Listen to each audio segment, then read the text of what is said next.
Alrighty, this is Piper's training video. I'm going to go through some homework things for you. Biggest thing we worked on with her was some impulse control activities. I think that her talking is just going to be a her thing. Not that we can't control it or lasso it, but she is just a talker. I had an Australian Shepherd that was just like her and would talk to me all the time. First things first, our loose leash walking. I would recommend we're doing at least 45 minutes AM and PM of loose leash walking. I'm walking her on the left. We try to do things like play, train, eat, drink, pee, poop before we go on a walk. Her biggest vice is that she likes to sniff on walks, and I know you said you have a farm area there that they kind of walk on. Ideally, she would be on leash for this, Baxter as well, just to kind of give them some healthy boundaries. We're going to talk about that a little bit. I hold the leash like so. It's called neutral leash position. She's jumping at me because she knows I have cookies in here. This kind of discourages her from pulling just the way I'm holding onto the leash. Even the command I use is let's go, let's go. She's kind of gotten to the point where, she will start looking up at me. She doesn't have to stop and sit. Good. I'm going to pay her for that. Let's go. You don't have to take treats on your leash or on your walk with you. It does kind of help to keep her attention with distraction. I'm going to show you her watch command that I use on her walk sometimes. Let's go. But I've taught her principles of loose leash walking first, so she knows to watch me and walk at the same time. And again, that's stop and sit. Good job. If she gets too far ahead, I just kind of take a step back. Be really particular with her and what to expect, because she knows the difference. And she likes to push the envelope a little bit on that. Okay? That's homework number 1 is walks twice a day for about 45 minutes. Next thing is a little, I call it the airplane spoon exercise. Kind of teaches them to wait till food is handed to them, but works on her impulse control quite a bit. You put them in the down position. Just turn our phone here a little so we can see better. All right, we put them in the down position. You have 3 treats in your hand already. And down. Down. Hand starts away from her and then goes into her mouth. If she goes to get up as the treat is coming to her, your hand goes back out, down, again. Hand starts out here, goes into her mouth. If her elbows come up, be very particular about that. The hand goes back out.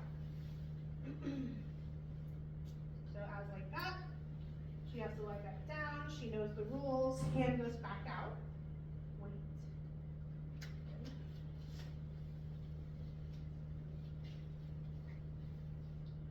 Okay, and then I release her at the end. That's your little impulse control exercise. We're going to be working on down stay next. This we're using for meeting and greeting new people, new dogs, kind of keeping control when the house gets crazy with all the dogs. Sit or just a down stay is fine. Down. You point down. I have my foot elevated above the leash here. If she goes to get up before I'm ready, I'm just stepping on this so she's uncomfortable. Hand opposite to her has the end of the leash, so I can control how uncomfortable she gets. Right now, I'm just paying her because I've been working very hard on her going over on her hip here. That tells me that she's comfortable there and that she's going to be there for a couple seconds. So I want to pay her for that train of thought. Right now, I'm not really moving so much with this other than adding distraction and time spent here. So I'm paying intermittently. And then I'm offering up a distraction. If she goes to get up, because I dropped a little piece of treat, we're stepping on the leash, and she understands now what this means. So she will lay back down when she's satisfied that she got all the treat that I dropped. And she's just going to hang out here. I can put things down in front of her, like this bag of treats.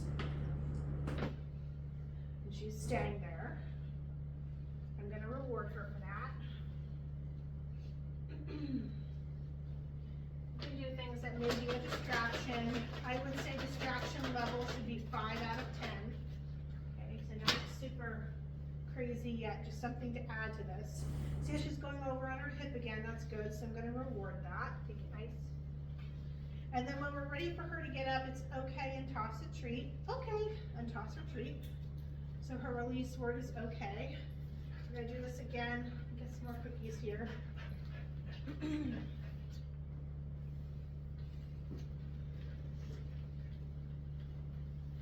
So she's on your left side. Lie down.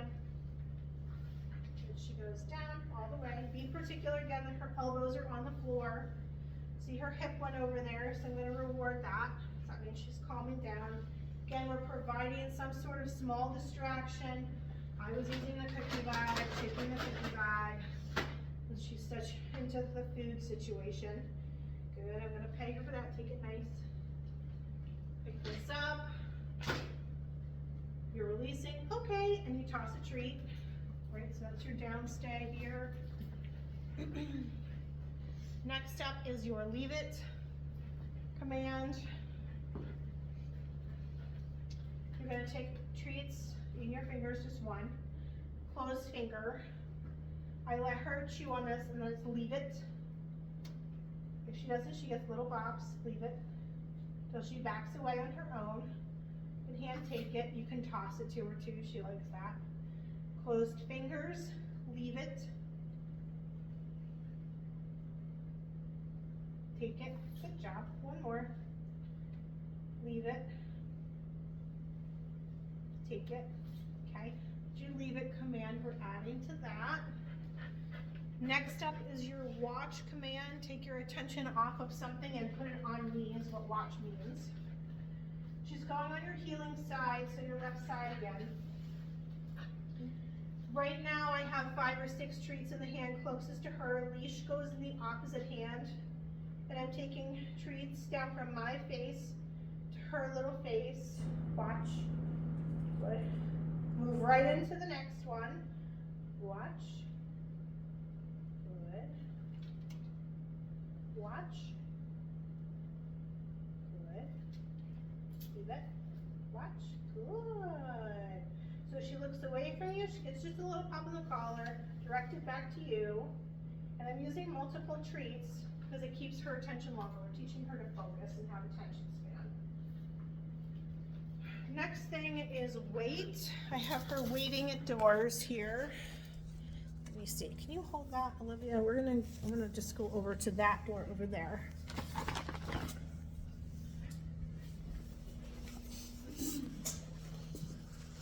So before we're going outdoors, we're not rushing out of doors anymore, since she likes to try to do that in her kennel run or to go outside on her walks. So the deal is, it's sit and wait. We open the door, and that's okay. We pass through together. If she gets up before I'm ready, the door shuts and we go back and do it again. Sit, wait. Okay, good job. So same release word is okay to finish up.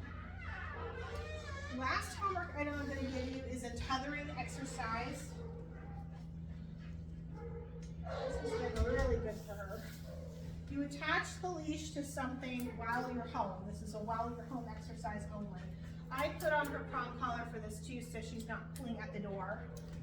And we just kind of wait. The first exercise, the first time I did this took like 50 minutes. Now we're kind of to the point of about, I don't know, 2 minutes of the whining until she figures it out again. The goal is that she's lying down. She'll start with a sit, look all cute, and then when she's calm and quiet and lays down, then I walk in and pay her.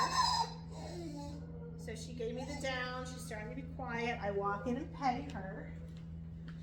This is just teaching her to settle, and I walk back out. The goal at this point is that she's quiet, remains in a down, and then I'm adding duration to this. So time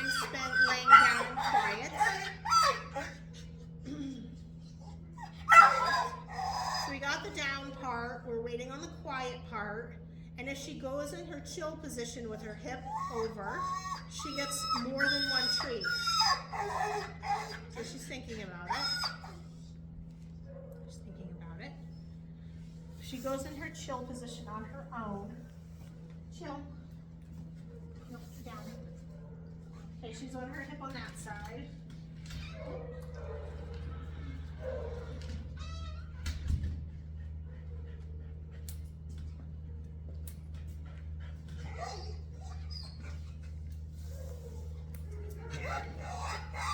And just wait her out for a couple more seconds.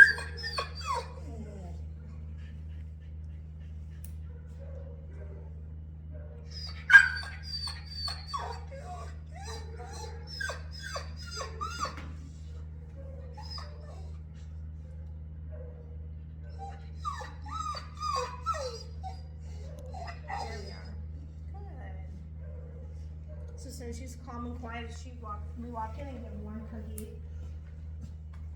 Okay, and then we're gonna release her. I do that for probably a couple reps, and then we're done. Okay. If you have any questions, you know where we're at. I'm happy to help you. She's a great dog and did stellar.